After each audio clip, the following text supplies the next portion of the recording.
burn out and you can't even function. Or when you have no anxiety. When you have no anxiety, it's not good. It means you are laid back, this French word is affair, you are not really bothered. So we all need a certain level of anxiety.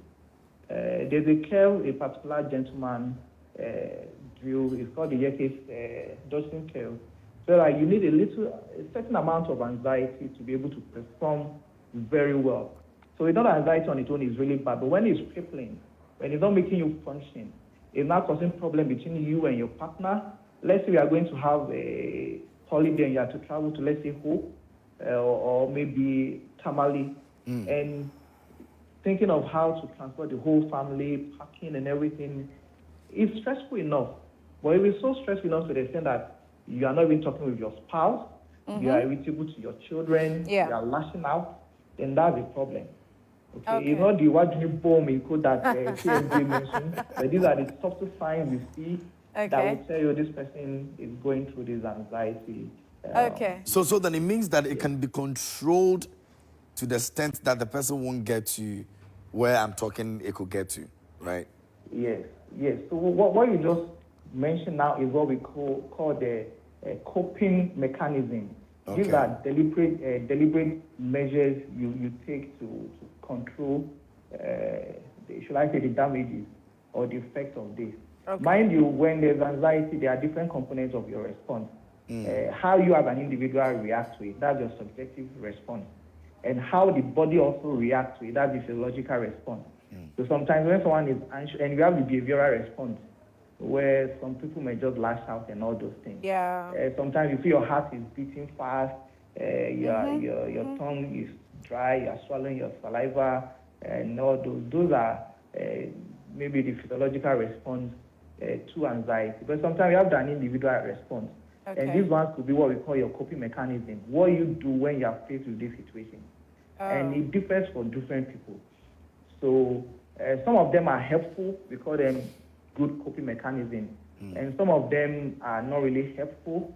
Those are what we call maladaptive coping mechanisms, such as going to drink alcohol or taking substances to numb your anxiety. In the long run, it won't help. So those ones which don't help, we call them maladaptive mechanisms. So I'm sure you have certain ways you deal with this, the ones you are conscious about. And there are some unconscious ways you deal with it. Those ones we call them defense mechanisms. But we wouldn't talk about it in this forum. So let's just leave it to what we all can easily appreciate and we see around. All right, Doc. So briefly, earlier you did mention low anxiety, that the person being laid back and, the person acting, I don't care, doesn't care about anything at all and all that. But now on social media, for example, the perception that is being created on there is that when you decide to put yourself in a state where you care less about a lot of things that are ongoing or going on in your life or around you, it puts you in a state of mental health where it's stable, it's okay, it's good. But you did mention earlier that low anxiety isn't good. Yes, so that's why I said that there's a certain level that you should have. So let's say an athlete, for instance, when you watch the 100 meters athletics, you see the athlete, they fidget a little bit before the game. You see them moving their bodies and everything. It's all form of anxiety. But it's not so much to the extent that it will stop him from coming to the track. So you need that tension. So part of the body's way of reacting to stress is to steer your body to be ready for either flight, as either you run or you fight. So it shouldn't be so much to the extent that you freeze. Some people will be so anxious and they freeze.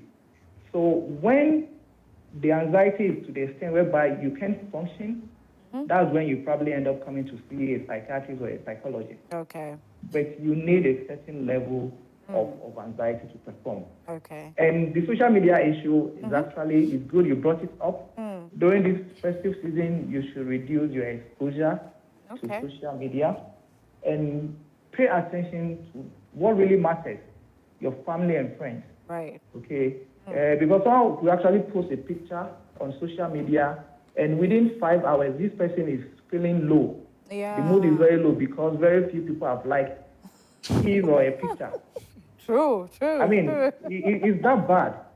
And this person's whole day will be spoiled because he or she had very few likes or very few comments on social media.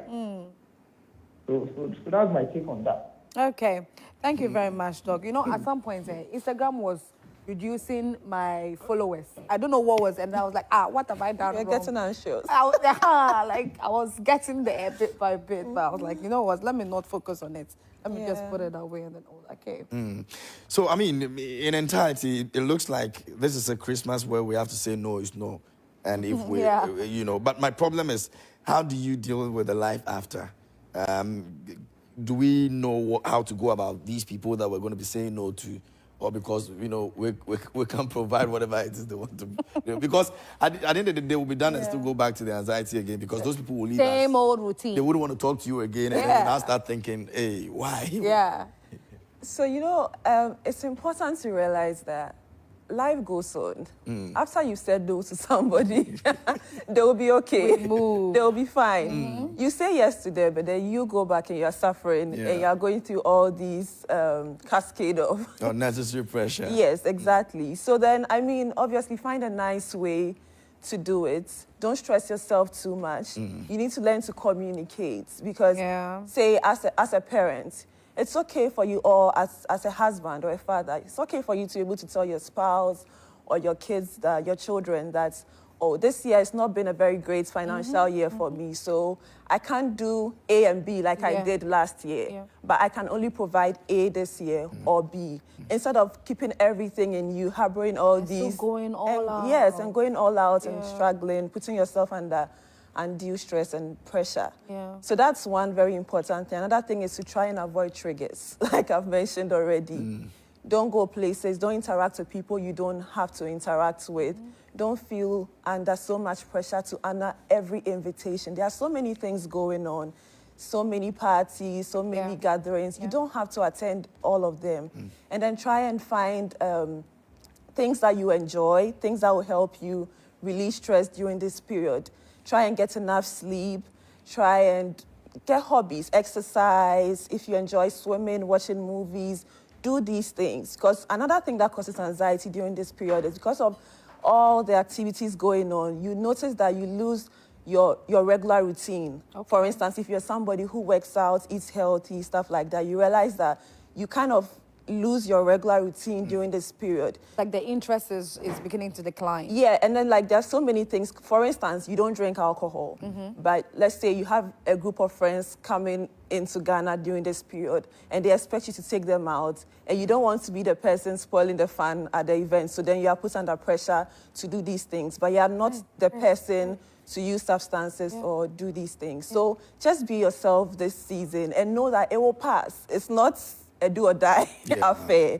It will pass. So be yourself. Yes, enjoy yourself, but then don't do too much. That will put you under undue pressure and stress. Simply put, don't do too much. Don't do what your body cannot take or cannot consume. Okay. Makes sense. Makes sense. Dr. Iman, which this is where we have to end this conversation. Yes, I was. But I enjoyed it. I mean, there's a lot I've learned. You know, because it's one of my issues. I've been thinking about it. And it's good that at least I know that. He has a tall list of fulfillments to do for people. And so it's beginning to have a toll on him whilst he's seated there. I've been very, very, very somewhere in the past few days. I'm telling you. Just but it's what okay. You can. Exactly. Yeah. Okay. I'm coming for all of you. All right, viewers, so this is where we end this conversation. Thank you so much for your time. Dr. Bernard Ogundipe. Thank you very much for having you on your program. We appreciate that. And let me use this opportunity to wish you and your production team and your esteemed viewers compliment of the season. Thank you. Thank you so much. So Dr. Bernard Ogundipe is a specialist psychiatrist, Hope Exchange Medical Center. And in studio, we're joined by Dr. Iman Duejua. Yes, medical doctor and presidential in psychiatry at Kolebu Teaching Hospital. All right. Thank you so much for your time. Viewers, I hope that you've learned a lot. KMJ, he has learned something. That the tallest he has is not going to fulfill everything on there. He will do what he can. No. And I've learned a lot as well. So, Doc, thank you for your time. Have a wonderful morning. And Merry Christmas to you. I'm staying home this Christmas. I'm not going anywhere. Yeah. That's a lie. Viewers, coming up next, we have something briefly for you. The mass wedding of King Solomon. The stage entertainment, play yeah? Yes. The stage play that is about taking place. And so please make sure you stay tuned for that conversation. We'll be right back.